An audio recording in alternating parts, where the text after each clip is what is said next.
హల్లెలూయా hallelujah హల్లెలూయా. దేవా దేవా దేవా దేవా దేవా దేవా.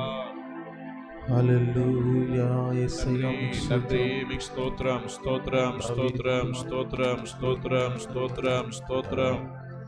హల్లెలూయా ఉన్నతమైన దేవా, రాజులకు రాజు, ప్రభులకు ప్రభువా, మీకు స్తోత్రం స్తోత్రం స్తోత్రం స్తోత్రం స్తోత్రం స్తోత్రం. ఆరాధన యేసయ్యా మీకు స్తోత్రం స్తోత్రం స్తోత్రం స్తోత్రం స్తోత్రం. జీసస్ మైటీ గాడ్ మీకు వందనాలు వందనాలు వందనాలు వందనాలు వందనాలు వందనాలు వందనాలు వందనాలు వందనాలు వందనాలు. యేసయ్యా జీసస్ స్తోత్రం జీసస్ స్తోత్రం జీసస్ స్తోత్రం జీసస్ స్తోత్రం జీసస్ స్తోత్రం జీసస్ స్తోత్రం జీసస్ స్తోత్రం. యేసురాజా మీకు స్తోత్రం తండ్రి మీకు వందనాలు వందనాలు వందనాలు వందనాలు వందనాలు వందనాలు వందనాలు వందనాలు వందనాలు. రిమా కరబల బరబల బాషబర బలబ. హల్లెలూయా హల్లెలూయా హల్లెలూయా హల్లెలూయా హల్లెలూయా. దేవా మీకే వందనాలు వందనాలు వందనాలు వందనాలు వందనాలు. దేవా మీకే వందనాలు వందనాలు వందనాలు వందనాలు వందనాలు వందనాలు వందనాలు. ఆత్మనాథ మీకు స్తోత్రం, అదృశ్య దేవా మీకు స్తోత్రం, యెహోవా రాఫా మీకు స్తోత్రం, యెహోవా షమ్మా మీకు స్తోత్రం, స్తోత్రం స్తోత్రం స్తోత్రం స్తోత్రం. సర్వాధికారి మీకు స్తోత్రం, నిరంతర స్తోత్రాలు కూడా మీకు స్తోత్రం. ఘనమైన దేవా మీకు స్తోత్రం, ఉన్నతమైన దేవా మీకు స్తోత్రాలయ్యా స్తోత్రాలయ్యా స్తోత్రాలయ్యా స్తోత్రాలయ్యా స్తోత్రాలయ్యా స్తోత్రాలయ్యా. స్తోత్రం స్తోత్రం స్తోత్రం. హల్లెలూయా hallelujah hallelujah hallelujah hallelujah hallelujah hallelujah హల్లెలూయా. స్తుతించండి స్తుతించండి, దేవుని నామాన్ని మహింపరచుదాం. హల్లెలూయా హల్లెలూయా. యేసునాథా గొప్ప దేవా మీకు స్తోత్రాలయ్యా. రాజులకు రాజు మీకు స్తోత్రం, ప్రభువులకు ప్రభువా మీకు స్తోత్రం, సర్వోన్నతుడా మీకు స్తోత్రం, సర్వాధికారి స్తోత్రం, మృత్యుంజయుడా, పునరుద్ధానుడా, ఆత్మనాథ, అదృశ్య దేవా వందనాలయ్యా వందనాలయ్యా వందనాలయ్యా. ఊరి బలర బలవ శందర దురబల మాకర బలవర బలవర బలవ. హల్లెలూయా hallelujah hallelujah hallelujah hallelujah hallelujah hallelujah hallelujah. యేసయ్యా మీకే వందనాలు వందనాలు వందనాలు వందనాలు వందనాలు వందనాలు వందనాలు. థ్యాంక్ యూ జీసస్ మీకే స్తోత్రం. యేసురాజా మీకే స్తోత్రం స్తోత్రం. థ్యాంక్ యూ లార్డ్ జీసస్ స్తోత్రం జీసస్ స్తోత్రం జీసస్ స్తోత్రం థ్యాంక్ యూ జీసస్ స్తోత్రం ఫాదర్ జీసస్ మీకు స్తోత్రం స్తోత్రం. స్తోత్రం. Thank you hallelujah Jesus. Hallelujah hallelujah hallelujah hallelujah hallelujah hallelujah hallelujah hallelujah. యేసయ్యా మీకే స్తోత్రం జీసస్ స్తోత్రం. స్తోత్రం హల్లెలూయా స్తోత్రం స్తోత్రం స్తోత్రం స్తోత్రం స్తోత్రం. హల్లెలూయా hallelujah hallelujah hallelujah hallelujah hallelujah hallelujah hallelujah. యేసయ్యా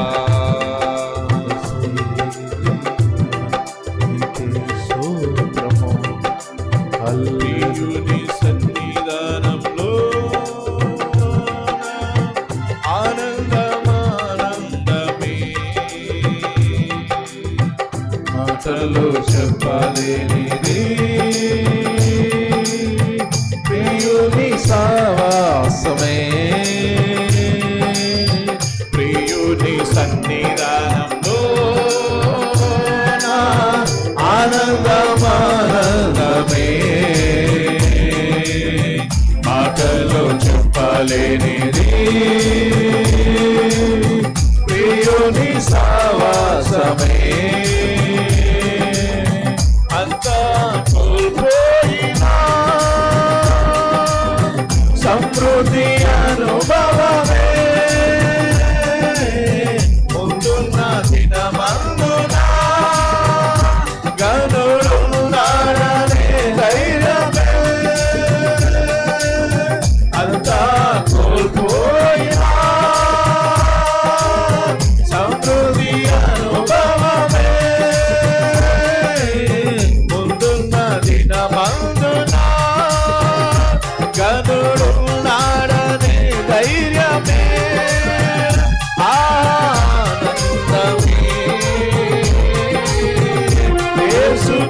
జీవితం ఆనందమే యేసుతో జీవితం ప్రియుని సన్నిధానంలో ఆనందమానందమే మాటల్లో చెప్పలేనిది ప్రియుని సావాసమే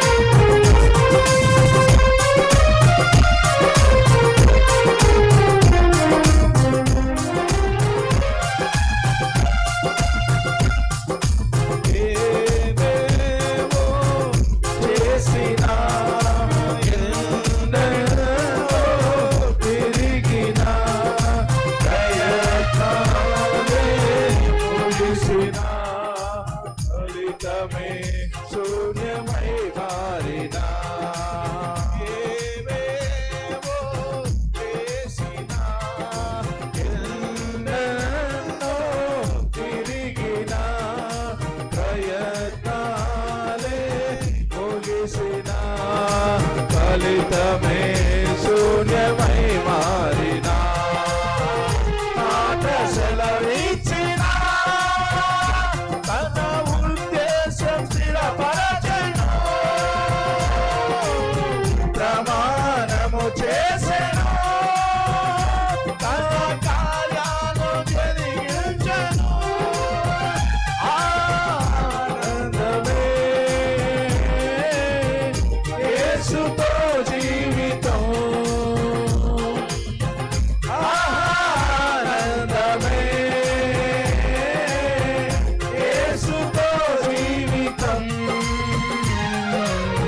ప్రియుని సన్నిధానంలో ఆనందమానందమే మాటల్లో చెప్పలేనిది ప్రియుని సావాసమే ప్రియుని సన్నిధానంలో ఆనందమానందమే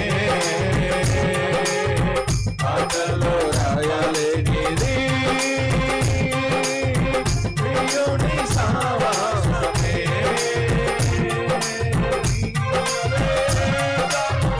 వైపునా నీలోనే మనుగడా నీవోటే అనగా బ్రతుకంతా పొందగా నీవేరా మాటునా నీలోనే మనుగడా ప్రయాణోటే అనగా బ్రతుకంతా పొందగా తేరాది దూతలలా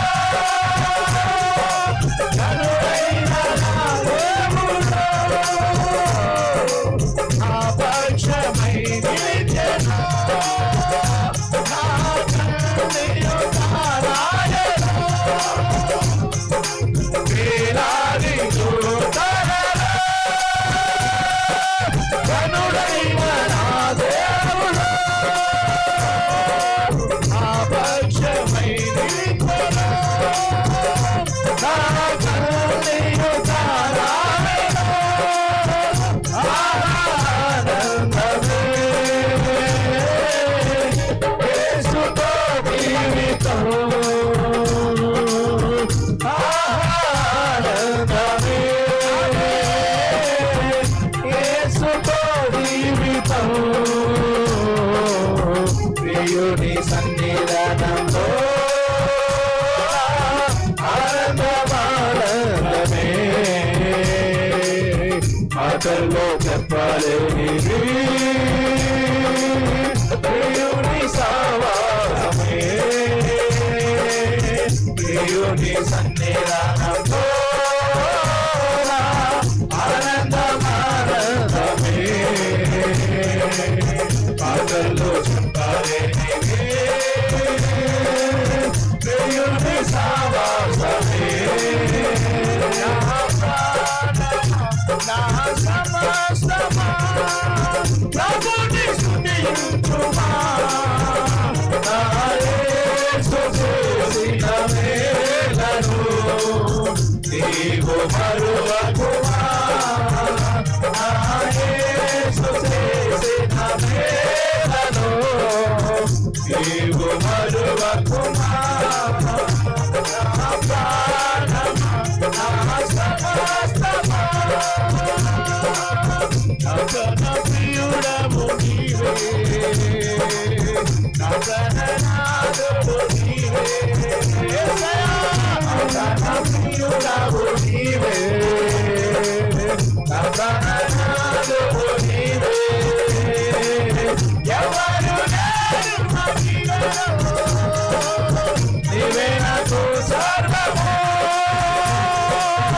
ఎవరు లేరు మదిలో నా దేవా నా ప్రభువా యేసు నా దేవా నా ప్రభువా యేసు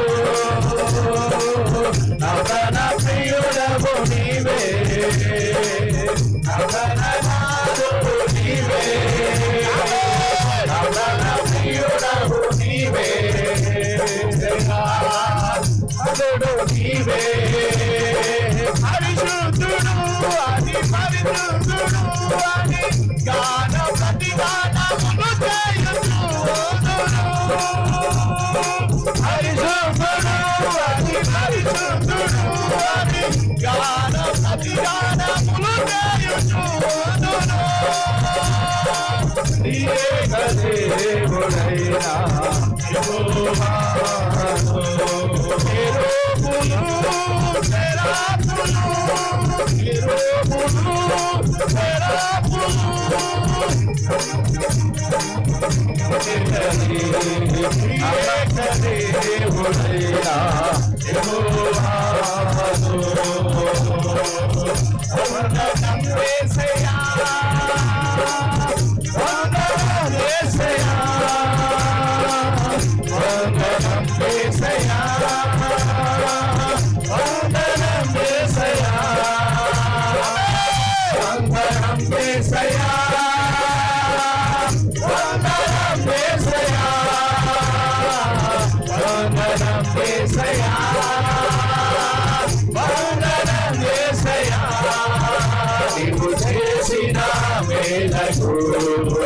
నీవు చేసిన కృపలకు నీవు చేసిన మేలకు నీవు చూసిన కృపలకు వందనం యేసయ్యా వందనం యేసయ్యా వందనం యేసయ్యా వందనం యేసయ్యా వందనం యేసయ్యా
Hallelujah, hallelujah, hallelujah,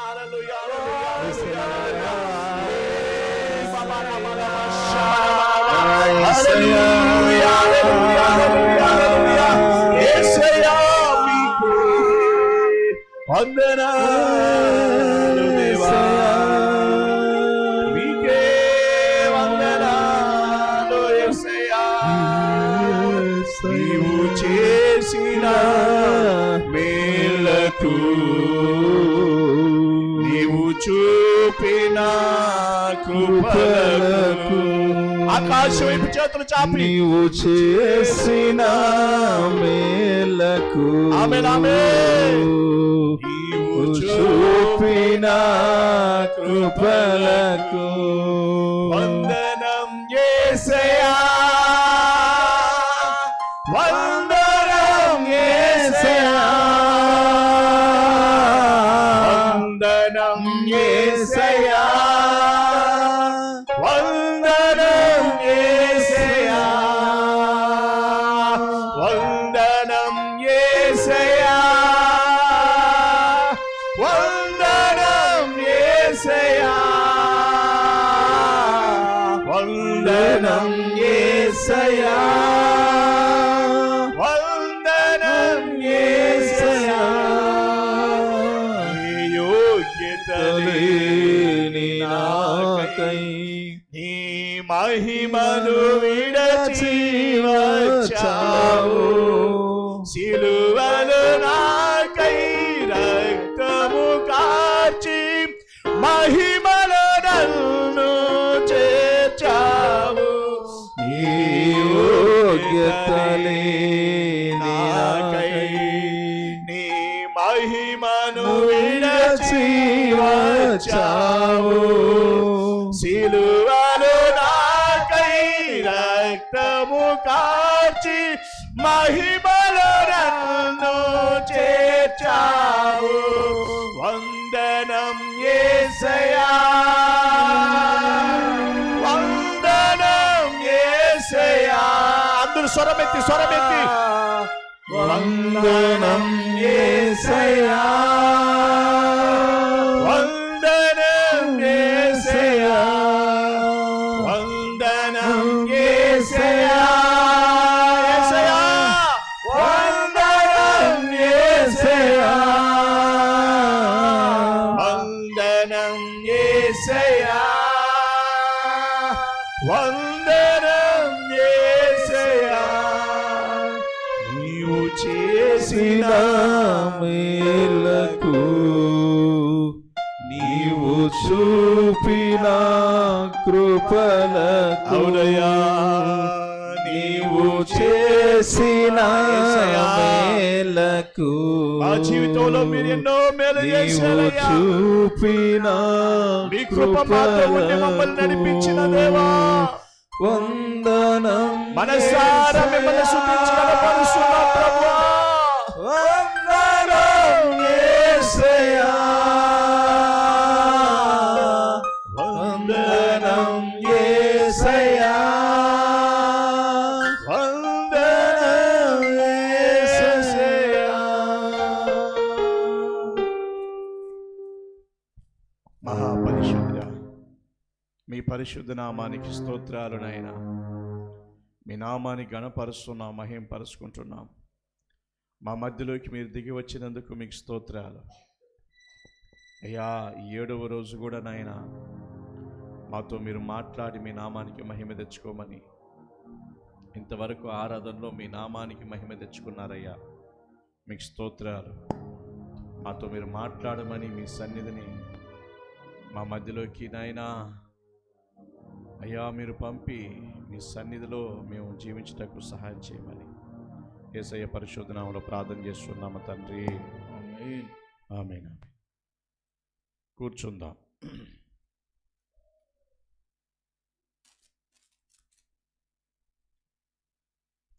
హల్లెలూయా హల్లెలూయా. దేవుని పరిశుద్ధ నామానికి మహిమ కలుగునుగాక. ఆమేన్. మరి ఈరోజు కూడా మనము దేవుని సన్నిధానములో కూడి ఉన్నాం.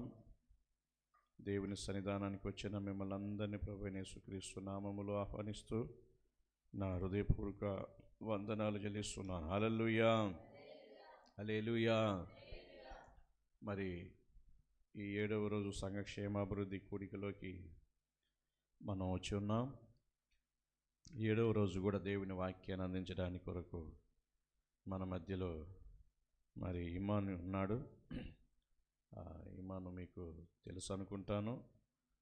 మరి నాతో పాటు బాగాయంలో అంటే వేలూరు తమిళనాడులో సేవ చేస్తున్నటువంటి వ్యక్తి. నేను లేకపోతే ఇమాను వెళ్తాడు. ఇంకా రేపు కూడా నేను ఇంకా బాగాయానికి వెళ్ళడం కుదరదు కాబట్టి ఇమానే వెళ్తాడు. మరి నాతో పాటు సేవ చేస్తున్న మరి మంచి ఆత్మీయమైనటువంటి తమ్ముడు. హల్లెలూయా, హల్లెలూయా. నేను చాలా ఎక్కువగా ప్రేమిస్తాను ఇమాన్. ఎందుకంటే ఒక్క మాటకు లోబడి మరి సేవా కార్యక్రమంలో ఏదైనా దేవుని కృపను బట్టి ముందుకు వచ్చి సేవ చేస్తాడు. కాబట్టి ఇమాను గురించి ప్రార్థన చేయండి. ఇప్పుడు ఇమాను వచ్చి కొద్ది నిమిషాలు మనకు దేవుని వాక్యాన్ని అందిస్తాడు. అంటే మన వాళ్ళందరికీ సమయం తెలుసు, సమయం ప్రకారం ముగిస్తారు. ఏ ఒక్కరు కూడా ఎన్నడూ కూడా సమయం అధికంగా తీసుకోకుండా సరిగ్గా ఇంకా 9కి 5 నిమిషాలు ఉండగానే ముగిస్తారు. అది మన క్రమం, అది సమయాన్ని పాటించాలి. కాబట్టి నేను వాళ్ళకి నేర్పించే ఇదే అది. కాబట్టి ఇమాను వచ్చి కొద్ది నిమిషాల వాక్యాన్ని మనకు అందిస్తాడు. ప్రభు బిడ్డను వాడుకోను గాక. ఆమేన్. ప్రేమతో బిడ్డను మనం ఆహ్వానిద్దాం.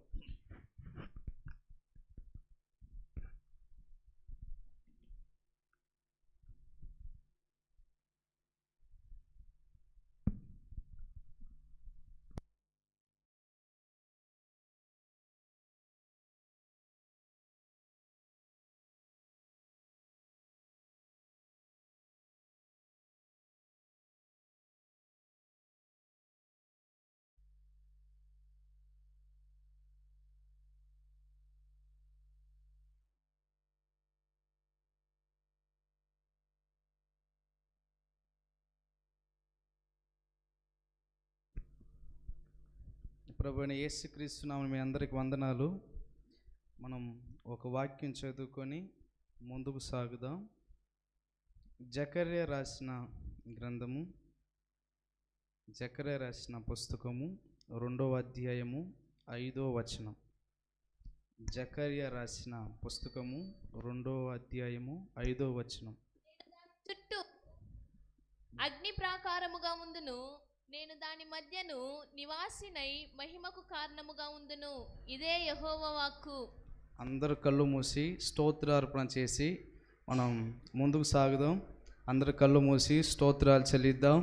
స్తోత్రం, స్తోత్రం, స్తోత్రం, స్తోత్రం, స్తోత్రం, స్తోత్రం.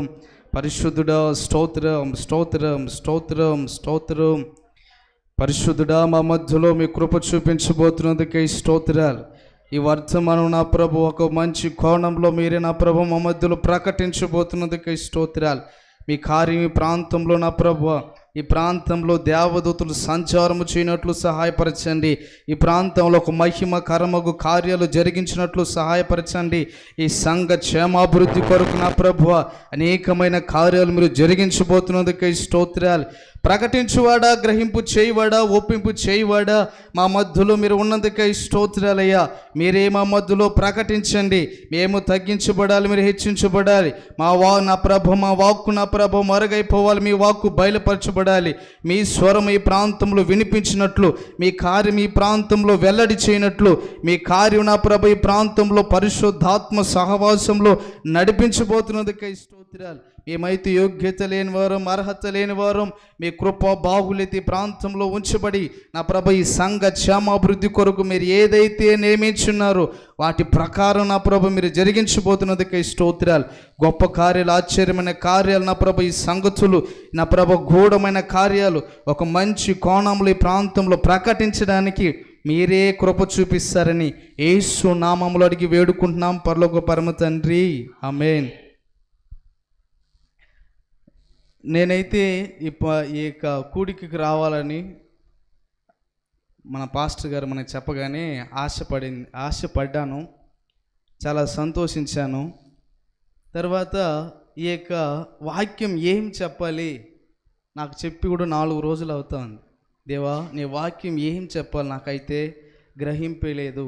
నేను ఎలా చెప్పగలగాలి, ఏ వాక్యం చెప్పగలగాలి, ఎవరి గురించి చెప్పగలగాలి అని నాలో ఒక ఆలోచన కలుగుతూనే ఉంది. దేవుడు నాకు ఒక ఆలోచన కలిగించాడు. నువ్వు సంఘ క్షేమాభివృద్ధి కొరకు చెప్పాలి కనుక నువ్వు ప్రాకారం గురించి చెప్పు, ఒక ప్రాకారం ఎలా కట్టాలని చెప్పు అని దేవుడు నాతో ఒక విషయాన్ని బయలుపరిచాడు. ఆ తర్వాత ఈ సంఘ క్షేమాభివృద్ధి కొరకు ఎలా చెప్పాలయ్యా, నాకు ఏమీ తెలీదు, మీరే మాట్లాడాలంటే దేవుని ఆలోచిస్తూ ఉంటే దేవుడు ఈ సంఘాన్ని గురించి ఒక మంచి ఆలోచన కలిగించాలి. ఈ సంఘంలో ఉన్న కార్యాలు ముందుకు సాగాలంటే దేవుడు జకర్యాతో మాట్లాడిన ఒక మాట నాకు జ్ఞాపకం చేశాడు. అది ఏంటంటే, ఒకసారి చదవండి. నేను దాని చుట్టూ అగ్ని ప్రాకారముగా ఉందును, నేను దాని మధ్యను నివాసినై మహిమకు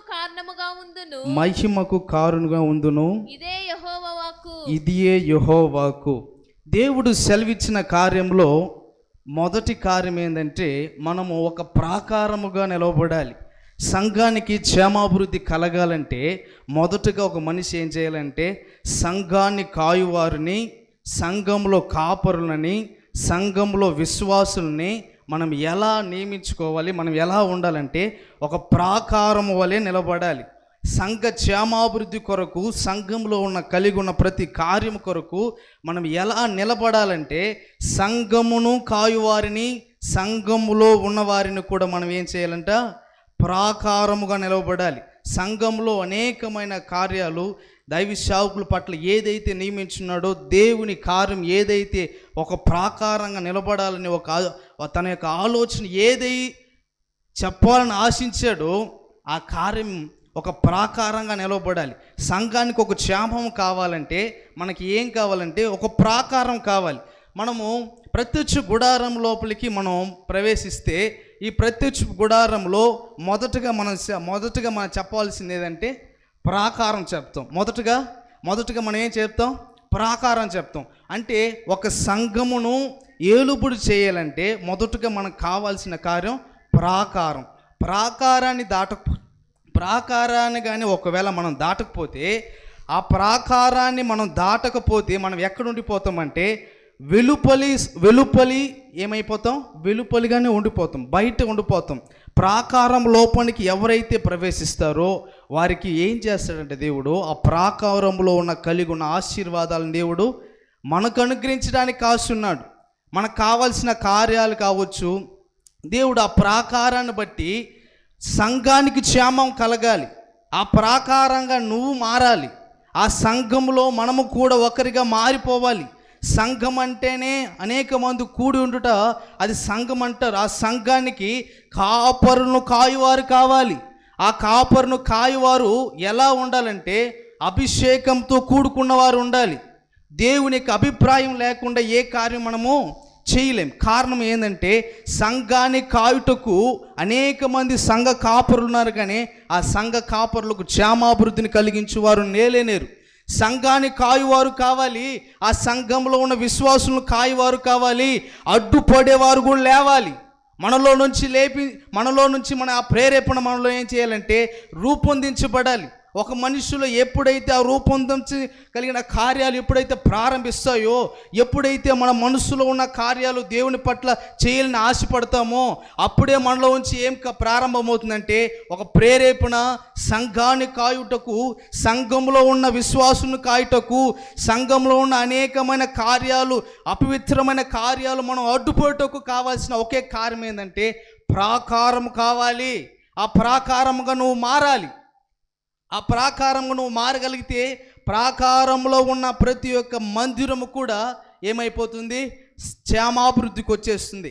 మనం చూస్తూనే ఉంటాం, అనేక చోట్ల సువార్థికులను అడ్డుకునేవారు కావచ్చు, ఆ తర్వాత సంఘంలో ఉన్న కాపరుల్ని మందిరాలను కూల్చివేసిన వారిని కావచ్చు, మనం అక్కడక్కడ ఎన్ని చోట్ల ఏ ప్రాంతానికి వెళ్ళినా ఈ మాట మనం వింటూనే ఉంటాం. ఎందుకంటే సంఘమును కాయువారు లేరు, సంఘాన్ని కాయువారు ఇకును లేకపోవడం వలనే సంఘములో కూడా ఈ అనేకమైన కార్యాలు ప్రారంభమైపోయాయి. సంఘంలోనే గలిబిళ్ళు ప్రారంభమైపోయాయి. సంఘంలోనే దేవుని ఆత్మ లేకుండా త్రోసిపుచ్చిన మనుషులు కూడా ఉన్నారు. కారణం ఏంటంటే సంఘమే నాది, సంఘంలో నా యొక్క అదృష్టం ఉంది, సంఘంలో నా పాలి భాగం ఉంది, సంఘంలో నేను లేకపోతే ఎవరును లేరు అనుకున్న విశ్వాసులు కూడా ఉన్నారు. సంఘానికి అడ్డుపడు వారు కావాలని దేవుడు కోరుకున్నాడేమో, కానీ సంఘం నాది అనుకున్న వారిని దేవుడు ఎప్పుడు అభివృద్ధి చేయలేడు. సంఘము నాతో ఉన్నదని అనుకున్న వాడు ఎప్పుడు అభివృద్ధి చేయలేడు. కారణం ఏదంటే సంఘమునకు కాయువారు లేవాలి, సంఘమును గొర్రెలను కాయువారు లేవాలి.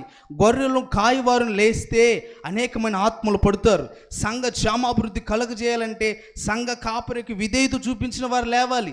సంఘ కాపరికి ఒక దేవుని పట్ల ముందు సాగుతున్న వారిని ప్రోత్సహించాలి. ఇప్పుడైతే క్రైస్తవంలో చాలా వరకు మనం చూస్తున్న ఒకే కారణం అంటే అభివృద్ధి పొందుతున్న వారిని కాళ్ళు పట్టి లాగేస్తున్నారు. కారణం ఏంటంటే వారు చేస్తున్న విశ్వాసము లేని వారు సంఘంలో ఉన్నారు. ఇజ్రాయేలును ప్రజలు నడిపించుటకు మోషే ప్రారంభించాడేమో, కానీ మోషే ఇజ్రాయేలు ప్రజలు క్రైస్తవులే. మోషే ఇజ్రాయేలు వారిని నడిపించుటకు ఐగుప్తు నుంచి కానాను దేశాన్ని నడిపించుటకు ఒక ప్రాకారంగా లేచాడు. ఆ పట్టణంలో ఒక ప్రాకారంగా లేచినా కూడా దేవుని అభిప్రాయం ఏమైపోయిందంటే మనుషులు ఆ ప్రాంతాన్ని వదిలేక వెళ్ళిపోయారంట. ఆ ప్రాంతాన్ని వదలలేక వెళ్ళిపోయారు. ఆ పట్టణంలో మేము కూడుకొని ఉండాలి, ఆ పట్టణంలో మేము ఉంటే కీరకాయలు తినుంటాం, ఆ పట్టణంలో మేము ఉంటే ఆహారం తినుంటాం, ఆ పట్టణంలో మేము ఉంటే ఇటుకలు కోసుంటాం, ఆ పట్టణంలో మేము ఉండిపోవాలని ఆశపడ్డారు. కారణం ఏంటంటే వారు అక్కడ ఉండడానికే ప్రారంభించారు. దేవుడు చెప్తున్నాడు, మీరు ముందుకు సాగాలి. హల్లెలూయా. కూర్చున్నవారు కూర్చున్న విశ్వాసుల వల్ల ఉండకూడదు, కూర్చున్నవారు అక్కడే పడిపోయిన స్థితిలో ఉండకూడదు.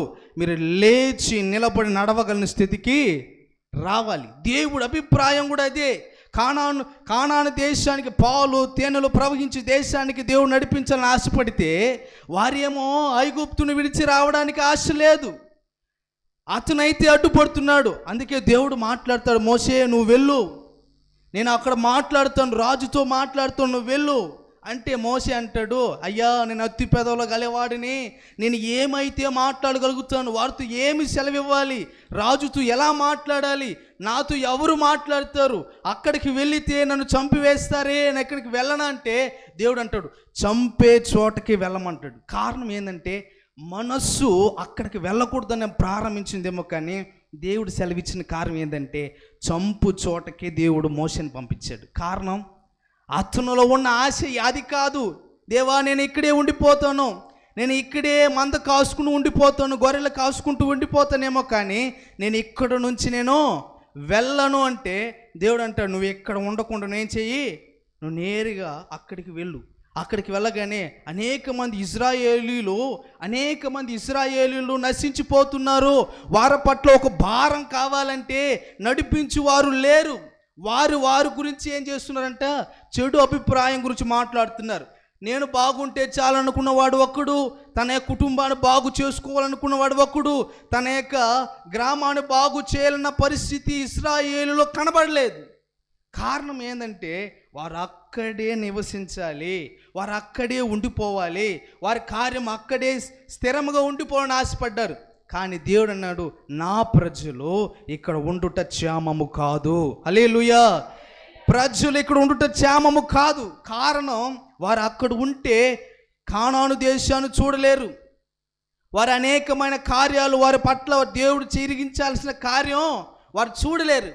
మనము కూడా ఏమైపోతున్నామంటే నేను విశ్వాసిగా ఉంటేనే చాలు, లేకపోతే నేను ఒక విజ్ఞాపనకర్తగా ఉంటే చాలు, లేకపోతే నేను పరిచారికనుగా ఉంటే చాలు, లేకపోతే నేను కాపరిగా ఉంటేనే చాలు అనుకోకూడదు. మనం నడిచే పరిస్థితి దేవుడు ఏం చేయాలి, మనకి నేర్పించడానికి ప్రారంభించాడు. మన ప్రారంభ స్థితి కొద్దిగా ఉండొచ్చు, మన ప్రారంభ స్థితి ఏ స్థితిలోనూ పడిపోవడానికి కూడా ప్రారంభించవచ్చు. కానీ దేవుడు అంటాడు నువ్వు అక్కడ నుంచి ఏం చేయాలి, నడిచే స్థితికి రావాలి. అక్కడ నుంచి నువ్వేం చేయాలంట, నడిచే స్థితికి రావాలి. దేవుని అభిప్రాయం ఏంటంటే మోషే ద్వారా ప్రారంభించగలిగి కానాను దేశానికి నడిపించాలన్నా, అద్భుతాలు చేసినా, ఏ అద్భుతమైన కార్యం చేసినా కూడా ఇశ్రాయేలు ప్రజలు ఎన్నడూ కూడా వారి మనసులో ఏం కలగలేదు, క్షేమమే కలగలేదు. ఎన్నిసార్లు అద్భుతం చేసినా క్షేమం కలగలేదు, ఎన్నిసార్లు గొప్ప కార్యాలు చేసినా క్షేమం కలగలేదు, ఎన్నిసార్లు మాంసము రప్పించినా కూడా వారికి క్షేమం కలగలేదు. కారణం ఏంటంటే తిరిగి వారి ఆశ ఎక్కడికి వెళ్ళిపోయిందంటే ఐగుప్తుకి వెళ్ళిపోయింది. అడ్డుపడిన వాడు తిరిగి నిన్ను కానానుకు చేర్చాలని ఆశపడితే, ఒక సేవకుడు నువ్వు ఉన్న స్థితిని విడిచిపెట్టి కానానుకు చేర్చాలని ఆశపడితే, కానాను అనే పరలోక రాజ్యానికి చేర్చాలని ఆశపడితే, నువ్వు భూలోకాన్ని విడిచి, భూలోక సంబంధాలను విడిచి, భూలోకంలో ఆశలను విడిచి, భూలోకంలో ఉన్న అనేక కార్యాలను విడిచిపెట్టలేక ఉన్నావంటే కారణం ఇక్కడ నువ్వు ఏం చేస్తున్నావు, ఐగుప్తుని విడవలేదు. అడ్డుపడివాడు ఉన్నాడు, కాపురి ఉన్నాడు, గొర్రెలు కాయవారు ఉన్నారు. వారి క్షేమము కోరుటకు ఇకను కూడా విశ్వాసులు ఏం చేస్తున్నారంట, ఐగుప్తును వదలలేదు, ఐగుప్తు కార్యాలు వదలలేదు. వారు నడిచి వెళ్తున్న వారు మాట్లాడే తీరు ఏమిటంటే, మేము తిరిగి ఐగుప్తుకి వెళ్ళిపోతే బాగున్నాం, ఎన్ని రోజులు నడవాలి కానాను దేశానికి, ఎన్ని రోజులు ఆ ప్రాంతానికి మేము చేరాలి అని ఆశపడ్డారేమో, కానీ వారు వెళ్ళలేకపోయారు. సణుగుడు ప్రారంభమైపోయింది. ఈ విశ్వాస యాత్రలో పరలోక రాజ్యానికి మనం చేరాలనుకుంటే మనం అనుకుంటాం, సణుగుడు చాలా అయిపోతుంది.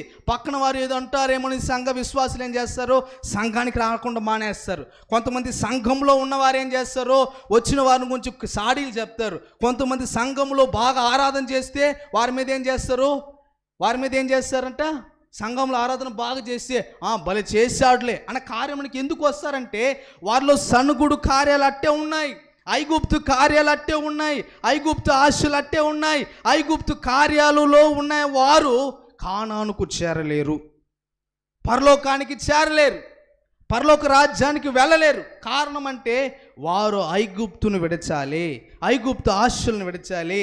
మనం ప్రాకారంగా లేవబడిన వారిని ఏం చేయాలంటే ప్రోత్సహించాలి. మనం ఇక్కడ మోకాలుని మనం ప్రార్థన చేస్తే దూరాన ఉన్న సమీపంలో ఉన్నా కూడా ఆ సంఘంలో క్షేమము కలిగించబడాలి. మనం ఇక్కడ ప్రార్థన చేస్తే చాలు, ఎక్కడున్న అధికారులు కూడా గడగడ వణకాలి. ఇక్కడ ప్రార్థన చేస్తే మనం ఈ యొక్క కుటుంబంలో ప్రార్థన చేస్తే చాలు, దూరము ఉన్న సంఘంలో కూడా ఏం చేయాలి, దయ్యములు వణకాలి.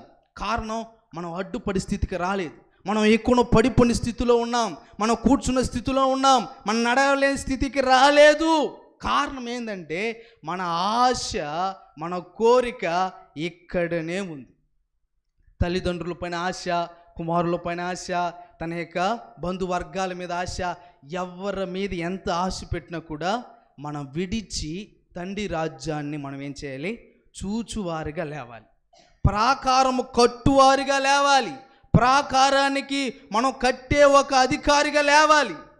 నెహెమ్యా ప్రాకారాన్ని కట్టాడు, ప్రాకారం కట్టుటకు ఆయనకు చాలా సమస్యలు వచ్చాయి. కారణం ఆయన అడ్డుపడుతున్నాడు. అయ్యా, ఇక యెరూషలేమును కట్టిన ఈ యెరూషలేముకు ప్రాకారం లేకపోతే, ఈ యెరూషలేముకు ఒక ప్రాకారం లేకపోతే మేము ఏం చేయగలుగుతామయ్యా, నువ్వు ఏం చేస్తావో తెలియదేమో, కానీ నువ్వు ప్రాకారంగా మా మధ్యలో నిలవబడాలి, ఈ ప్రాకారంగా నిలవబడాలి. ఆ ప్రాకారాన్ని నెహెమ్యా 52 రోజులు కట్టగలిగితే, అలాగనే జెరుబాబేలో ఆ మందిరాన్ని 22 సంవత్సరాలు కట్టాడు. ఎన్ని రోజులు కట్టాడు? 22 సంవత్సరాలు దేవుడు మందిరాన్ని కట్టిస్తే, ఆ యొక్క ప్రాకారాన్ని మాత్రం 52 రోజుల్లో ఏం చేశారు, ముగిచ్చేశారు. ఆ ప్రాకారం కట్టు నెహెమ్యాలు లేవాలి, ఆ ప్రాకారం కలిగిన కార్యాలు జరిగించుటకు మనమే లేవాలి, ఇంకెవరో వద్దు, మనమే లేవాలి. ప్రాకారానికి అడ్డుకుని ప్రాకారంగా నిలబడిన వారు లేవాలి. సంఘంలో అనేక కార్యాలు జరుగుతూ ఉంటాయి. సంఘంలో ఏ కార్యం జరిగినా మనం ఏం చేయాలి, సంఘ క్షేమాభివృద్ధి కొరకు మనం ఏం చేయాలంట, ప్రార్థన చేయాలి. సంఘ క్షేమాభివృద్ధి కొరకు ఏం చేయాలి, ప్రార్థన చేయాలి. ప్రార్థన లేని విశ్వాసం అందుకంటే ఏ కార్యము కూడా పని చేయదు. ప్రారంభంలోనే విశ్వాసం ఎలా ఉంటాడంటే, నేను ఎలా విశ్వాసంలో వచ్చానో అని కొంతమంది అంటారంటే, నాలాంటి విశ్వాసంకి ఎవ్వరికి లేదు. నా విశ్వాసము చూస్తే గొప్పది అంటారు. ప్రారంభంలో నీ స్థితి గొప్పదే. ఇప్పుడు నీ స్థితి ఎలా ఉంది? ఇప్పుడు నీ స్థితి ఎలా ఉంది? ప్రారంభంలో నువ్వు 2 గంటలు మోకరించగలిగిన నీవు ఇప్పుడు ఎన్ని గంటలు మోకరిస్తున్నావు? ప్రారంభంలో బైబిల్ చదవడానికి ఆశపడే నీవు ఇప్పుడు ఎన్ని గంటలు బైబిల్ చదవడానికి సమయాన్ని అనుగ్రహిస్తున్నావు? కారణం ఏంటంటే, మనము కూడా మన ఆశలను వదిలిపెట్టలేదు. మనం ఏం చేయలేదంట? మన ఆశలను వదిలిపెట్టలేదు. మనం వదిలిపెట్టకపోతే మనం ఎక్కడ ఉండిపోతామంటే ఐగుప్తులోనే ఉండిపోతాం. ఐగుప్తు ఆశల్లోనే ఉండిపోతాం. ఐగుప్తుని విడిచి మనం ఏం చేయలేం, ముందుకు సాగలేం. దేవుడు సెలవిచ్చిన కార్యంలో మొదటి సమూయేలు 16వ అధ్యాయము 12వ వచనం. అతడు వాని పిలిపించి లోపలికి తోడుకొని వచ్చెను. అతడు ఎర్రని వాడును, చక్కటి నేత్రములు గలవాడును, చూచుటకు సుందరమైన వాడునై ఉండెను. అతడు రాగానే, నేను కోరుకున్నవాడు ఇతడే, నీవు లేచి వానిని అభిషేకించుమని యెహోవా సెలవీయగా, సమూయేలు తైలపు కొమ్మును తీసి వాని సహోదరుల ఎదుట వాని అభిషేకము చేసెను.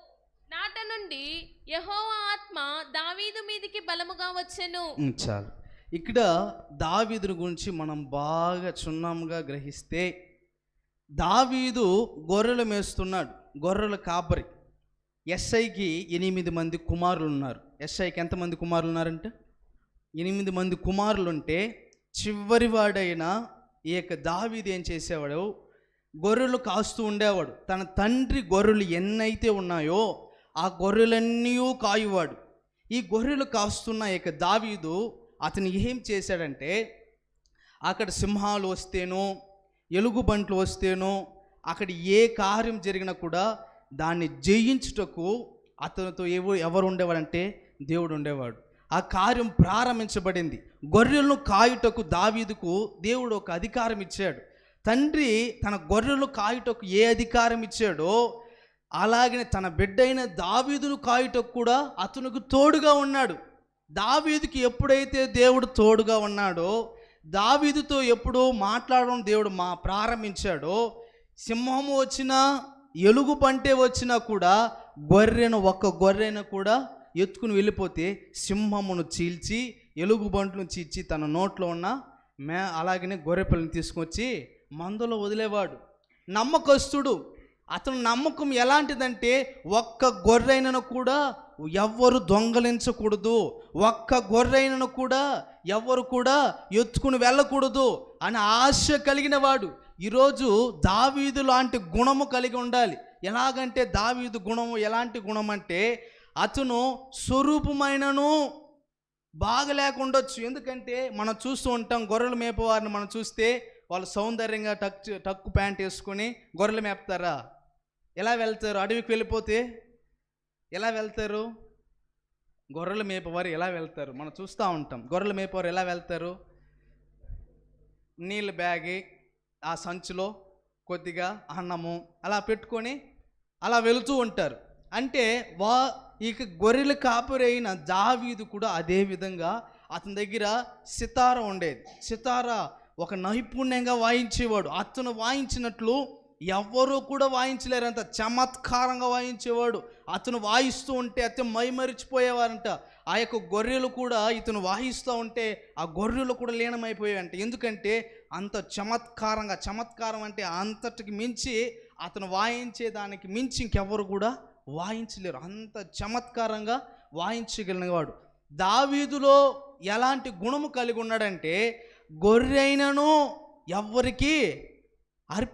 ఎవరికి ఇచ్చేవాడు కాదు. ఆ గొర్రెలు కూడా దావీదును అంత నమ్మాయి. అతను ఎక్కడికి తీసుకువెళతాడో అక్కడికి వచ్చేయి. ఎందుకైతే దావీదు తన గుణాతిశయములు కూడా దేవుడు ఎరిగి ఉన్నాడు. యెషయితో చెప్పాడు. సమూయేలు ప్రవక్త ఆ ప్రాంతానికి వచ్చాడు. సమూయేలు ప్రాంతానికి వచ్చిన తర్వాత దేవుడు చెప్పాడు సమూయేలుతో, సమూయేల్ నువ్వేం చేస్తావంటే యెషయి ఇంటికి వెళ్ళు, అక్కడ నేను ఒకరిని రాజుగా ఎంచుకోబోతున్నాను, ఆ ప్రాంతానికి నీ వెళ్ళు అంటే సమూయేలు భయపడతాడు. అయ్యా సౌలు, ఒకవేళ సౌలుకి ఈ కార్యం తెలిస్తే నేను రాజును అభిషేకించడానికి వెళ్తున్నాను, ఒకవేళ కానీ ఆ సౌలు కానీ తెలిస్తే అతను ఏం చేస్తాడు, నన్ను చంపేస్తాడయ్యా. అయ్యా నేను వెళ్ళనంటే దేవుడు అంటాడు, నువ్వేం చేస్తావో తెలియదు, నువ్వు ఒక బలి అర్పించుటకు ఎస్ఐ ఇంటికి వెళ్ళు అని దేవుడు ప్రారంభిస్తాడు. దేవుడు చెప్పగానే ఇతను ఏం చేస్తాడంటే సమూయేలు ఆ ఎస్ఐ ఇంటికి వెళతాడు. ఎస్ఐ ఇంటికి వెళ్ళగానే ఆ ఎస్ఐ ఏం చేస్తాడంటే, నువ్వు క్షేమమ్మగా వస్తున్నావా అని అడుగుతాడు. ఒక ప్రవక్త ఇంటిలోనికి రాగానే భయం కలుగుతుంది. ఆ ప్రవక్త ఏ యొక్క కార్యం తెచ్చాడో, ఆ ప్రవక్త ఏ యొక్క వర్తమానం తెచ్చాడో తెలియదు. ఆ వర్తమానం గురించి ఎస్ఐ అడుగుతాడు, అయ్యా ప్రవక్త నువ్వు క్షేమముగా వచ్చావా అని అడిగితే ఎస్ఐ అంటాడు, సమూయేలు అంటాడు, అవును నేను క్షేమముగానే వచ్చాను. మీ ఇంట్లో ఒక అతన్ని దేవుడు అభిషేకించాలని, రాజుగా అభిషేకించాలని కోరుకున్నాడంటే అవునా అంటే అక్కడున్న వారందరిని పిలుస్తాడు. మొదటివాడు అంటే ఏడుగురు కుమారులందరిని పిలిచి నిలవబెట్టి, అయ్యా సమూయేల్ ఇప్పుడు వీళ్ళు ఎవరు గొప్పవారు, మొదటి వాడిని పిలుస్తాడు. వీడు యుద్ధంలో నేర్పరి, వీళ్ళలాంటి యుద్ధం చేసేవాడు లేదు, వీడిని ముందుకు పంపిస్తే సమూయేలు అనుకుంటాడు, అబ్బా ఎంత సుందరంగా ఉన్నాడు, ఎంత పొడుగ్గా ఉన్నాడు, వీడిలాంటి వాడే దేవుడు కోరుకున్నాడేమో, వీడే కావాలనుకుంటాడు. సమూయేలు తన ఆశ కలిగి అభిషేకించడానికి వెళితే దేవుడు అంటాడు, ఇతను కాదు నేను కోరుకున్నది అని. మళ్ళీ తరువాత రెండో వాడిని పంపిస్తాడు. రెండో వాడిని మీద చేయి పెడితే ఇతను కూడా కాదు అంటాడు. మూడో వాడిని పిలిస్తే వాడు కాదు. 7గురిని పిలిస్తే 7గురు కాదు. సమూయేలుకు ఒక డౌట్ వచ్చేసింది. ఏ డౌట్ వచ్చిందంటే, దేవాన్ని పిలుచుకొచ్చారు, తన ఎస్ఐ తన కుమారులందరూ నా ముందర నిలవబెట్టేశాడు. నిలవబెడితే ఇప్పుడు వీళ్ళు ఎవ్వరూ కాదంట, నువ్వు చెప్పింది తప్ప, నువ్వు చెప్పింది ఇప్పుడు తప్ప, ఇక్కడి ప్రాంతాన్ని వచ్చింది తప్ప చెప్పు అంటే దేవుడు అంటాడు, లేదు నువ్వు మాట్లాడు ఎస్ఐతో. ఎస్ఐ చెప్తాడు. అంటే ఎస్ఐతో అంటాడు, అయ్యా ఇప్పుడు ఇక్కడ ఉన్న వారితో పాటు ఇంకెవరైనా ఉన్నారా అంటే అప్పుడు ఎస్ఐ మర్చిపోయి అంటాడు, నా కుమారుడు ఒకడున్నాడని మర్చిపోయి అంటాడు. ఎస్ఐ ఎప్పుడైతే మర్చిపోయాడో అప్పుడు అంటాడు, ఒకరిని పంపించి నా చివరి వాడు ఒకడున్నాడయ్యా వాడిని రప్పిస్తాడంటే అతను అంటాడు, సరే వెళ్ళి తొడుక్కొని రాబంటే అరణ్యంలో ఆ గొర్రెల మేస్తున్న అతను తీసుకొని రాగానే దేవుడు ఇక్కడే ప్రారంభిస్తాడు. అతను చూసి, ఇతను ఎర్రని వాడు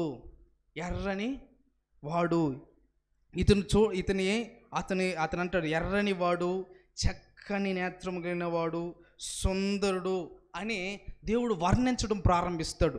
ఒక వ్యక్తి గురించి దేవుడే వర్ణిస్తున్నాడు. ఒక వ్యక్తి, గొర్రెలు కాసుకున్న వ్యక్తికి దేవుడు వర్ణిస్తున్నాడు. ఏమని వర్ణిస్తున్నాడంటే, ఇతను సుందరుడు, ఇతను చక్కని నేత్రం కలిగిన వాడు, ఇతను ఎలాంటి వాడంటే చక్కని వాడని అతని మాటల్లో ప్రారంభిస్తున్నాడు. దేవుడు ఒక మనిషిని గురించి వర్ణించడానికి ఎందుకు కారణం? అతను ఎక్కడున్నవాడు? గొర్రెలు మేపుతున్నవాడు. అతని స్వరూపమైనను మనం అలానే చూస్తే అతని స్వరూపమైనను బాగుండదు. కానీ అతను అంటున్నాడు, తన మనస్సులో ఉన్న స్వరూపాన్ని గురించి వర్ణిస్తున్నాడు. దేవుడు వర్ణన కందని కార్యంలో వర్ణించగలిగిన దేవుణ్ణి మనం ఆరాధిస్తున్నాం. మనస్సులో ఉన్న ప్రతి కార్యాన్ని దేవుడు చూస్తూ ఉంటాడు. మనస్సులో ఉన్న ప్రతి ఒక్క అభిప్రాయాన్ని గ్రహిస్తాడు. ఒక అడ్డుపడవలసిన వ్యక్తి ఇప్పుడు ఏమైపోయాడంటే తండ్రి కూడా దూరం అయిపోయాడు. ఒక అడ్డుపడవలసిన వ్యక్తి ఇప్పుడు ఏమైపోయాడంటే గొర్రెల మేపుతున్నాడు. దేవుడు ఒక వ్యక్తిని రాజుగా చేయాలి, ఒక వ్యక్తి గొప్పవాడు కావాలంటే మొదటగా అతనికి ఏం చేస్తాడంటే అన్ని కార్యాలు నేర్పించడం ప్రారంభిస్తాడు. ఒక కార్యము కూడా అతనికి తెలియకుండా ఏదియో జరిపించుడు. చిన్ననాటి నుంచి పెద్దవాడిని వరకు కూడా అతని కార్యం ప్రారంభించాలంటే దావీదుతో చక్కని వాడని, సుందరం కలిగిన వాడని ఆ నేత్రములను చూసి అటు వర్ణిస్తున్నాడు. దేవుడు ఆ వర్ణన కందని కార్యములు దేవుడు ఎందుకు వర్ణిస్తున్నాడంటే అతను చేయగలిగినది మనుషులు పై రూపాన్ని చూస్తారేమో, కానీ నేనైతే అంతరంగాన్ని చూస్తున్నాను. అతని అంతరంగంలో ఉంది, అతని స్వరూపమే దాచబడి ఉంది. ఒక మనిషి రూపొందించబడాలి, ఒక మనిషి సుందరంగా రూపొందించబడాలి. ఆ మనోనేత్రము, మనమైతే ఈ యొక్క నేత్రము చూసి, ఈ యొక్క శరీరము చూసి అనుకుంటాం ఈ యొక్క అందంగా ఉన్నాడు అనుకుంటాం. బాలుడిని చూసి దేవుడు మాట్లాడేం, కానీ అతను మనస్సును చూసి మాట్లాడుతున్నాడు. మనం కూడా పరలోక రాజ్యానికి ఎత్తబడాలంటే, పరలోక రాజ్యంలో మనం కూడా ఒకరు నిలవబడాలంటే దేవుడు నిన్ను వర్ణించాలి. ఎలా వర్ణించాలి? నువ్వు సుందరుడువు, నువ్వు చక్కని నేత్రము కలిగిన వాడు అని వర్ణించగలగాలి. కారణం ఏంటంటే నీ మనస్సు, నీ ఆత్మ పరలోక రాజ్యానికి వెళ్ళగలిగితే కూడా నువ్వు నా యొక్క పక్కన కూర్చున్న వ్యక్తిగా మార్చుకోవాలి. దేవుని పక్కన కూర్చో వ్యక్తిగా మార్చగలగాలి. ఎప్పుడు మారుస్తాడు ఒక వ్యక్తి అంటే దేవుడే అతన్ని కోరుకోవాలి. ఒక అతను ఎప్పుడైతే అడ్డుపడగలిగిన స్థితి ఎప్పుడు వస్తుందంటే దేవుడే వర్ణించాలి. ఒక వ్యక్తిని గురించి ఏం చేయాలి? దేవుడు వర్ణించాలి. ఇలాంటి వాడనేసి వర్ణించాలి. ఇలాంటి వాడని అక్కడున్న దేవదూతలు చెప్పగలగాలి. అక్కడికున్న వారికి 24 మంది పెద్దలకు చెప్పగలగాలి. ఎప్పుడైతే అలా చెప్పాడు, పక్క రాగానే నేను కోరుకున్నవాడు ఇతడు. ఎవరంట? నేను కోరుకున్నవాడు ఇతడు. ఇతను ఎందుకు కోరుకున్నాడయ్యా? దావీదుని ఎందుకు కోరుకున్నాడు? దావీదేమో స్వరూపం బాగుందా? బాగలేదు. తన వస్త్రం బాగుందా? బాగలేదు. తన యొక్క ఏ క్రమం కూడా బాగలేదు. కానీ అతను దేవుడు అంటున్నాడు అతను స్వరూపాన్ని చూచాడు. కానీ మనుషులైతే తన స్వరూపాన్ని చూశారేమో, కానీ దేవుడు ఏం చేశాడంట? తన యొక్క మనస్సును గ్రహించాడు. తన మనస్సును ఏం చేశాడు? దేవుడు ఏం చేశాడు? గ్రహించాడు. ఆ తరువాత సమూయేలు ఏం చేస్తాడంటే దావీదును అభిషేకిస్తాడు. దావీదుని ఏం చేస్తాడు? సమూయేలు అభిషేకిస్తాడు, రాజుగా అభిషేకిస్తాడు. అభిషేకించిన తరువాత దేవుడు ఒక వ్యక్తి మొదటగా మన గురించి దేవుడి సాక్ష్యం చెప్పాలి. మొదటగా దేవుడు ఏం చేయాలి? మన గురించి సాక్ష్యం చెప్పాలి. ఇతను ఇలాంటి వాడని మొదటగా చెప్పగలగాలి. చెప్పిన వాడు ప్రభుని యేసుక్రీస్తు అయితే రెండో కార్యం చెప్పగలిగితే, రెండో కార్యం ఏంటంటే అభిషేకం పొందుకున్నవాడే ఉండాలి. అడ్డుపడగలిగిన వాడు, ప్రాకారం కట్టుగలిగిన వాడు. నేను అడ్డుపడాలంటే నేనేం చేయాలంటే అభిషేకం పొందాలి. నేనేం చేయాలి? అభిషేకం పొందాలి. మన సంఖ్యాకాండంలో 25వ అధ్యాయం 10వ వచనంలో కానీ మనం చూస్తే ఇక్కడ ఒక వ్యక్తి కనబడతాడు. ఇక్కడ ఫినెహాసు అని ఒక వ్యక్తి కనబడతాడు. ఫినెహాసులు ఇరువురు ఉంటారు. ఈ ఫినెహాసులు వేరే వేరే వ్యక్తులు. ఏలీ కుమారులు ఫినెహాసులు ఉన్నారు. ఆ తర్వాత అహరోను మనవడు ఎలియాజరు కొడుకు ఫినెహాసు. ఈ క్రమంలో ఇద్దరు ఫినెహాసులు మనకు బైబిల్ గ్రంథంలో కనపడతారు. కానీ ఫినెహాసు ప్రత్యక్షపు గుడారం దగ్గర కొంతమంది పాపం ఎక్కడికి వచ్చేస్తుందంటే మందిరము దగ్గరికి వచ్చేస్తుంది. ఎప్పుడైతే ఫినెహాసు దేవుని గురించి, దేవుని కార్యం, అభిషేకించబడినవాడు ఎలా ఉంటాడంటే, అభిషేకము పొందినవాడు ఎలా ఉంటాడంటే పాపమును అడ్డుకున్నవారిగా లేవాలి. ఆ పాపము ఏదైనా కూడా సంఘము లోపలికి ప్రవేశించకూడదు.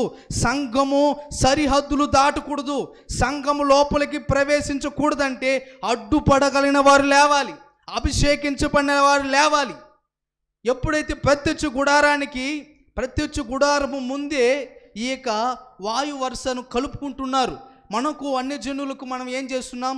వివాహం చేయడానికి కొంతమంది పూనుకుంటారు. బైబిల్ గ్రంథంలో అలా ఏం చేశారంటే ఫినెహాసు ఏం చేశాడంటే అక్కడున్న వారిని క్రమం చూస్తే వ్యభిచారానికి పాల్పడుతున్నారంట. అక్కడున్నవారు దేవునికి భయభక్తులు కలగవలసిన వారే, దేవునికి ఆసక్తి కలిగిన వారే ఇప్పుడు ఏం చేస్తున్నారంటే పాపానికి లోనైపోతున్నారు.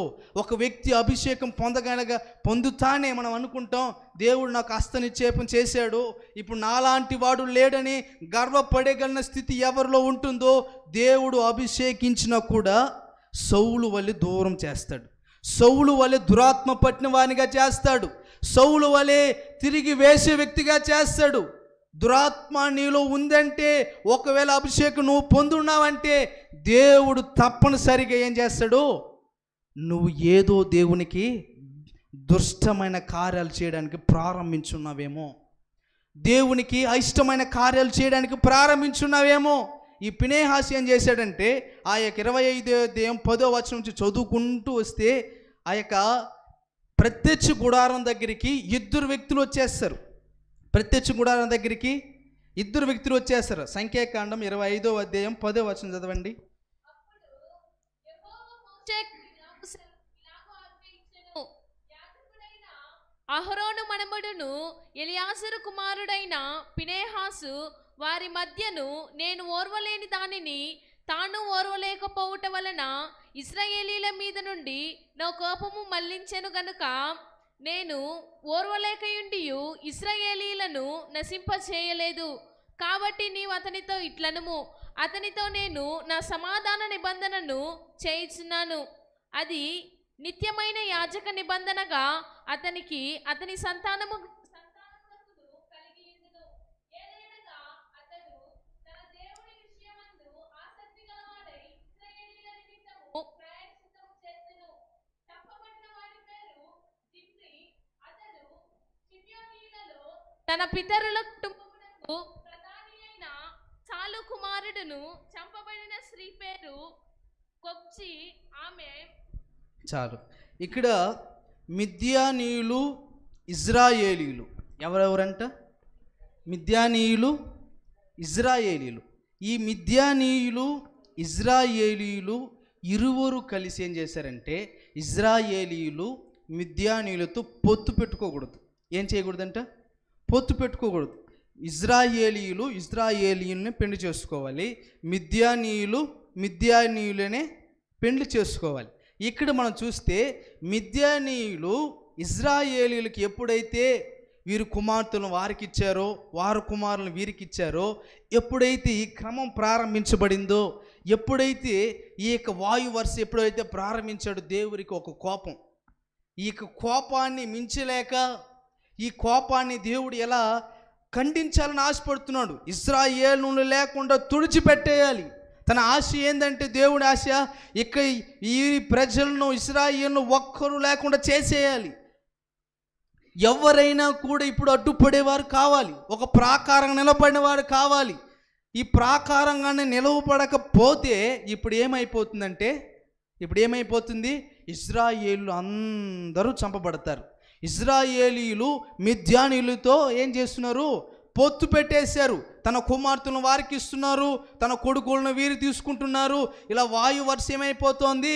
కలిపేస్తున్నారు. దేవునికి వైర్యం కల్పించేస్తున్నారు. దేవుని కార్యానికి వ్యతిరేకమైన కార్యాలకు పూను కొలిపేశారు.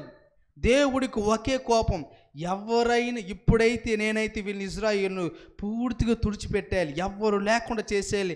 అంత కోపం కలిగి దేవుడు అని మండుపడుతూ ఉంటే, దేవుడు ఎప్పుడైతే ఆ మండుపడే కార్యం చేశాడో అప్పుడు అంటాడు, ఇప్పుడు ఈ ఫినెహాసు లేస్తాడు. ఈ ఫినెహాసు లేచి మందిరము ద్వారము దగ్గరికి వచ్చేసింది. మందిరము ద్వారము దగ్గరికి వచ్చేసారు. ఈ ప్రత్యక్షపు గుడారం ద్వారం దగ్గరికి వచ్చేసారు. ఎప్పుడైతే ఈ మిద్యానీయులు, ఆ తర్వాత ఇజ్రాయేలు పాపం ఎక్కడికి వచ్చేసిందంటే, ఇంటి నుంచి బయటకు వచ్చింది. బయట నుంచి ఊరు గవినికి దాటేశారు. ఊరు గవిని దాటేసి ఇప్పుడు అంటున్నారు మందిరము దగ్గరికి వచ్చేసారంట. ఒకవేళ నువ్వు నేను ఒకవేళ కానీ ఈ మందిరము ద్వారము దగ్గరికి పాపం అనే కార్యాన్ని తీసుకుని వస్తే, దేవుడు ఏం చేస్తాడంటే ఒక వ్యక్తిని లేపగలిగి, ఈ యొక్క ఫినెహాసును లేపగలిగినట్టు ఒక వ్యక్తిని లేపగలిగి నిన్ను చంపడానికైనా సిద్ధపడతాడు. కారణం ఏంటంటే, పాపము దేవుని మందిరంలోనికి తేకూడదు.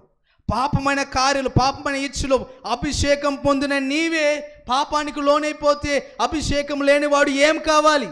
బలవంతులు సైతమే పడిపోతే బలహీనులు సైతం ఏం కావాలి? దేవుడు సెలవిచ్చింది ఏంటంటే, బలవంతులైన నేను కాదు, బలహీనులైన నేను కాదు, కానీ అభిషేకించబడిన వాడు లేవాలి. హల్లెలూయా. ఈ ఫినెహాసు ఎలాగైతే లేచాడో అలా లేవాలి. సంఘానికి వ్యతిరేకమైన కార్యాలు చేసేవారి పట్ల మనం ఏం చేయాలి? పోరాటం చేయగలిగిన వారు లేవాలి. అంటే పోరాటం అంటే కొట్టేవారు కాదు, పోరాటం అంటే ప్రార్థనా వీరులు లేవాలి, ప్రార్థన చేసేవారు లేవాలి. సంఘంలో గలిబిలి చేయు ఆత్మలు లేపగలిగితే, సంఘంలో అభిషేకించబడిన వారు లేవగలిగితేనే ఆ ప్రాకారం నుంచి ఏం చేస్తాడు? దేవుడు కొట్టివేస్తాడు. ఏం చేస్తాడంట? కొట్టివేస్తాడు. మనం ఎప్పుడైతే ఆ కొట్టివేనే పరిస్థితికి మనం వస్తామో, దేవుడు ఆ కోపము నుంచి మనం ఏం చేస్తాడు? తుడిచిపెడతాడు. ఆ 12వ వచనం చదవండి, సంఖ్యాకాండం 25:12. కాబట్టి నీవు అతనితో ఇట్లనుము, అతనితో నేను నా సమాధాన నిబంధనను చేయుచున్నాను. అది నిత్యమైన యాజక నిబంధనగా అతనికిని అతని సంతానమునకును కలిగియుండును. ఎలయనగా అతడు తన దేవుని విషయమందు ఆసక్తి గలవాడై ఇశ్రాయేలీల నిమిత్తము ప్రాయశ్చిత్తము చేసెను. తన దేవుని విషయమై ఆసక్తి గలవారు లేవాలి. తన దేవుని విషయం ఏం చేయాలంట? ఆసక్తి గలవారు లేవాలి. మనం ఎప్పుడైతే మొదటగా దేవుడు మనలను వర్ణిస్తాడో ఆ తర్వాత మనం ఏం చేయాలి? అభిషేకించబడిన వారిగా లేవాలి. దేవుడు ఎప్పుడైతే అభిషేకించబడిన ఈ ఫినెహాసును లేసి ఈ ఫినెహాసు ద్వారా దేవుని కోపాగ్నిని, దేవుని ఆసక్తిని నెరవేర్చువారిగా లేవాలి. హల్లెలూయా. మనం లేవనెత్తగలిగిన స్థితికి రావాలి. అభిషేకం పొందగలిగిన స్థితిలో ఉన్నవారమే, కానీ అడ్డుపడే స్థితికి రాలేదు.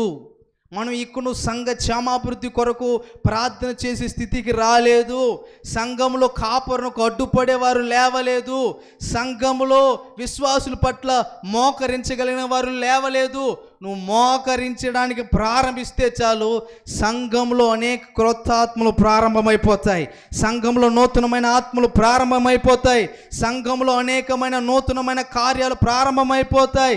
సంఘంలో నూతనమైన అభిషేకం కుమ్మరించబడుతుంది. దేవదూతల సంచారం మన పట్ల జరగడం ప్రారంభమైపోతుంది. దేవుని అభిషేకం పొందగలిగిన నీవు అడ్డుపడే స్థితికి రావాలి. ప్రాకారం కలిగిన స్థితికి రావాలి. దేవుని అభిప్రాయంలో నువ్వే ఒక ప్రాకారంగా నిలబడితే, నువ్వే ఒక ఫినెహాసుగా నిలబడితే, నువ్వే ఒక దావీదుగా నిలబడితే, ఆ ప్రాకారము గల పట్టణము ఎలా ఉంటుందంట? యెరూషలేము ఎలాంటి పట్టణం? ప్రాకారము గల పట్టణం. ఆ పట్టణాన్ని ఎవరు కూడా కోల్చలేని స్థితి. ఎందుకంటే ఆ పట్టణము ప్రాకారముతో నింపబడి ఉన్నది. ఈరోజు నువ్వు చెప్పగలగాలి, నేను చెప్పగల ఒక స్థితికి మనం రావాలి. నేను మోకరిస్తే సంఘము క్షేమాభివృద్ధికి వస్తుంది. నేను మోకరిస్తే, నేను ఒక ప్రాకారంగా నిలబడితే సంఘము దేవునికి అప్పగించగలుగుతాం. నేను ఇక్కడ మోకరించగలిగితే సంఘంలో ఉన్న ప్రతి దయ్యపు శక్తులు గజ వణుకున్నట్లు నేనే ఒక ప్రాకారంగా లేవాలి. అలాంటి స్థితి కావాలంటే మొదట మనం ఏం కావాలంట? అభిషేకం పొందగలిగిన వారు లేవాలి. అభిషేకం పొందగలిగిన వారు లేవాలి. ఆ తర్వాత దావీదులో మనం చూస్తూ వస్తే, దావీదు అభిషేకం దేవుడు ఎప్పుడైతే ఆ దావీదును అభిషేకించాడో, దేవుడు అభిషేకించిన తర్వాత ముందుకు సాగుతూ అలాగనే ఇప్పుడు దావీదు దగ్గర తన అన్నలకి ఏం చేశారంటే కొద్దిగా ఆహారం ఇవ్వమని చెప్పి పంపించారు. యుద్ధంలో ఆ ఫిలిష్తీయుడు ఏం చేశాడంటే, గొల్యాతున ఒక అతను 6 మూరల జానడు ఎత్తు గలవాడు. ఎంతనంట మనిషి? 6 మూరల జానడు ఎత్తు. మనం చెప్పాలంటే 9 మీటర్లు. 9 మీటర్లు అంటే 9 అడుగులు. అతను ఎంత పొడుగున్నాడు? 9 అడుగులు. ఎన్ని అడుగులు? 9 అడుగులు. 9 అడుగులు ఉన్నాడంట అతను. మన లెక్క ప్రకారం 5 అడుగులు మనిషి ఉంటాడు, 6 అడుగులు మనిషి ఉంటాడు. ఆ తర్వాత మనం చూస్తుంటే ఇప్పుడు 9 అడుగుల మనిషి. ఈ మనిషిని చూస్తేనే సౌలు రాజుకి భయం వచ్చేసింది, భీతి కలిగిందంట. రాజుకి ఏం చేశాడు? భీతి కలిగింది. నేను ఎట్లా ఆ యొక్క ఫిలిష్తీయుడైన గొల్యాతును చంపగలను? ఆ గొల్యాతు అక్కడ నుంచి ఒక మాట చెప్తున్నాడు, ఇక్కడికి వచ్చేసి ఉన్నాం, నీ ప్రాకారానికి వచ్చి ఉన్నాం, ఎవరినైనా పంపించు, ఇక్కడ ఏం చేస్తాను? వాడిని చంపివేస్తాను. ఏం చేస్తాను? వాడిని చంపివేస్తాను. ఎవరైనా రాయను. ఒకవేళ మేము ఓడిపోతే మీకు లోపడతాం, ఒకవేళ మీరు ఓడిపోతే మాకు లోపడాలి, ఒకవేళ మేము ఓడిపోతే మీకు లోపడతాం, మీరు ఓడిపోతే మాకు లోపడాలని ఫిలిష్తీయుడు అక్కడ ఆ వ్యక్తి మాట్లాడుతూ ఉంటే రాజును సైతము గజ వణికిపోతున్నాడు. ఎవరిని పంపించాలి? యుద్ధ వీరులు పంపించినా కాలేదు, యుద్ధ సైనికులను పంపించినా వారు అంటున్నారు, అతను బలాఢ్యుడయ్యా, అతను చెప్పలేము, అంత సూర్యుడు, అతని గురించి మేము ఎట్లా యుద్ధం చేసేది అని అతని ఆశ. తన యొక్క యుద్ధంలో ఉన్నవారు కూడా భయపడుతున్నారు. ఇప్పుడు ఆ సమయానికి దావీదు లోపలికి వెళ్ళి తన అన్నలకు ఆహారం ఇవ్వడానికి వెళితే వాళ్ళు అంటారు, ఈ సమయంలో నువ్వు ఎందుకు వచ్చావురా ఇక్కడికి, యుద్ధము చాలా ఘోరముగా ఉంది ఈ ప్రాంతం, నువ్వు ఎందుకు వచ్చావు, ఆహారం ఇచ్చావా, వెళ్ళిపోయి గొర్రెలు కాసుకో, తండ్రి గొర్రెలు నువ్వేం చేయి ఖాయమంటే దావీదు అంటాడు, ఇక్కడ ఏం జరుగుతున్నది నాకైతే తెలియటం లేదు. కొంత ఏం చేశాడు, అతను తెలుసుకున్నాడు, ఆ విషయాన్ని తెలుసుకున్నాడు. ఫిలిష్తీయుడు ఒకడు ఉన్నాడు, వాడిని చంపడం వీళ్ళ వల్ల కాలేక ఏం చేస్తున్నారు, వీళ్ళు భయపడుతున్నారంటే దేవుడు ఆ ఫిలిష్తీయుని నా చేతికి అప్పగిస్తాడని ఒక ధైర్యం ఈయనలో ఉంది. ఎప్పుడైతే అభిషేకం పొందినవాడు ధైర్యాన్ని ఏం చేస్తాడు, వదలడు. అభిషేకం పొందినవాడు ఏం చేస్తాడు, ధైర్యమును వదలడు. ఇప్పుడు ఏం చేశాడంటే దావీదు, ఒకవేళ ఆ ఫిలిష్తీయుడైన గొల్లియాతుని నేను చంపితే రాజు నాకేం ఇస్తాడు, రాజు ఇప్పుడు నాకేం ఇస్తాడు అంటే, అక్కడున్నవారు అంటారు, అయ్యా ఒకవేళ నువ్వు కానీ జయిస్తే మీకేం చేస్తాడంటే ఐశ్వర్యం ఇస్తాడు, తన యొక్క కూతురినిచ్చి పెళ్లి చేస్తాడు, తన కూతురినిచ్చి, రాజు కూతురిని, సౌలు యొక్క కూతురినిచ్చి పెళ్లి చేస్తాడు అనగానే, అవునా సరే ఇప్పుడు నేను యుద్ధానికి వెళ్తానని సౌలు దగ్గరికి వెళ్తాడు.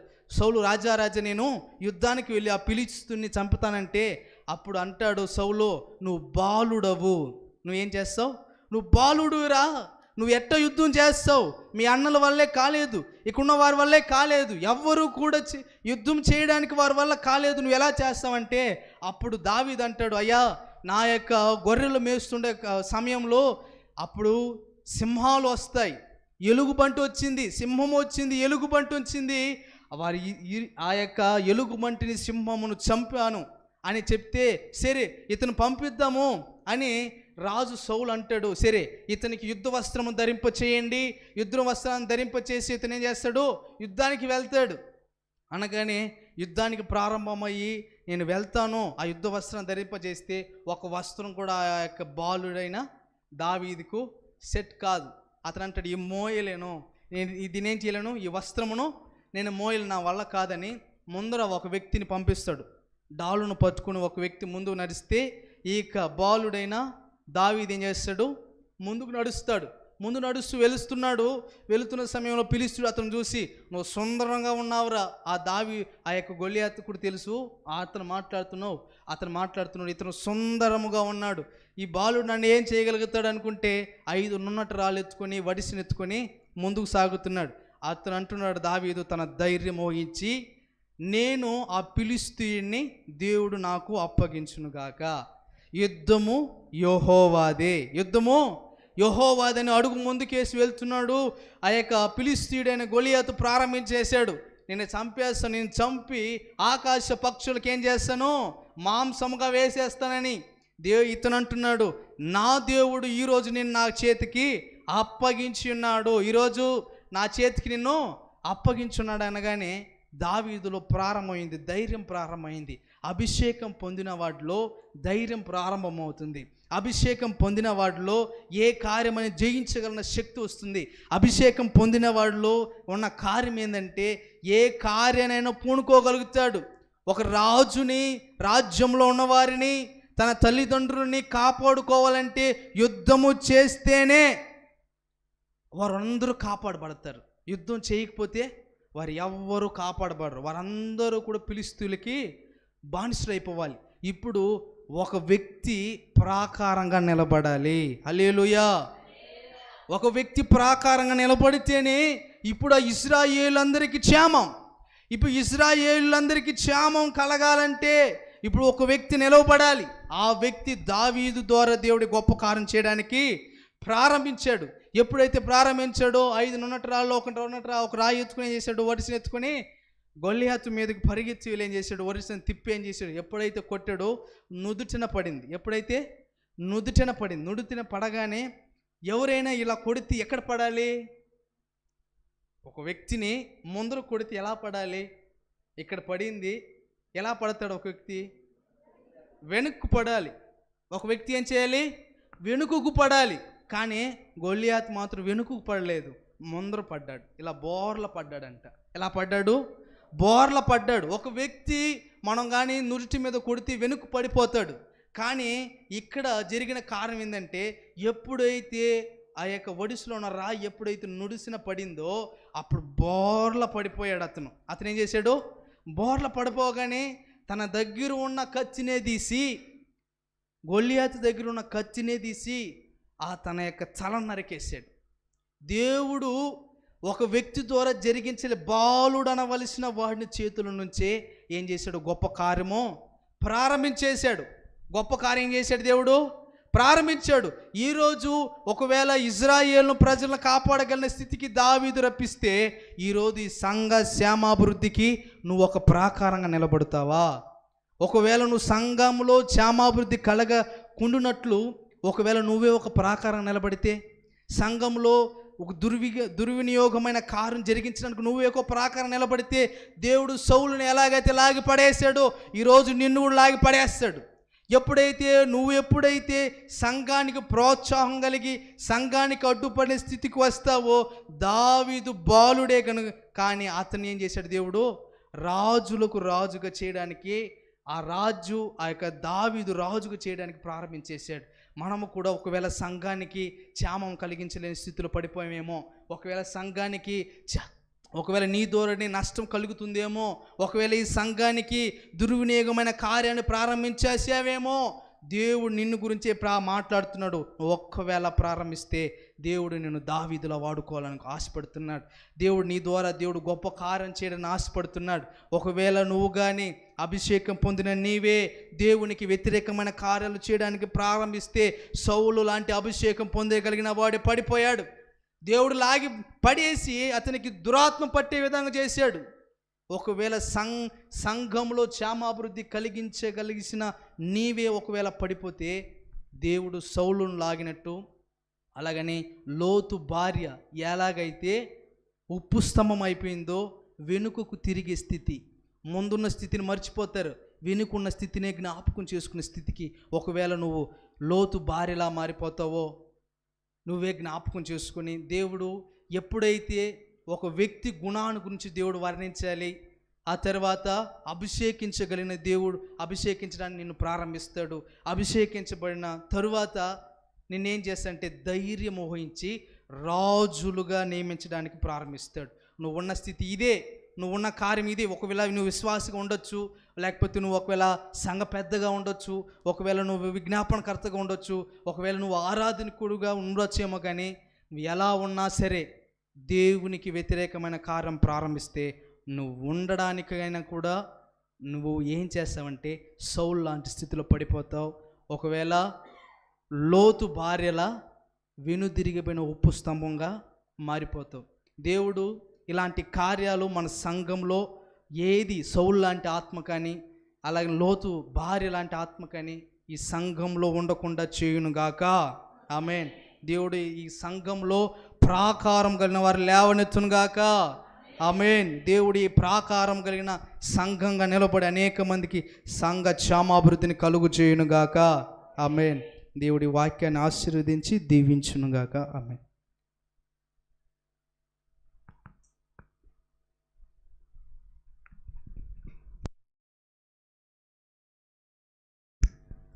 హల్లెలూయా. చాలా చక్కటి మాటలు మనం విన్నాం. హల్లెలూయా. మనమే మన సంఘానికి ప్రాకారాలుగా నిలబడాలి. హల్లెలూయా. మనము మన సంఘానికి ప్రాకారాలుగా నిలబడినప్పుడు మరి ఇందులో ఏ దుష్ట శక్తులు దురాత్మ శక్తులు కూడా మరి ప్రవేశించకుండా సంఘాన్ని మనం కాపాడుకోగలుగుతాం. సంఘానికి క్షేమాభివృద్ధి కలుగుతుంది. ఒక మాటను చదవండి.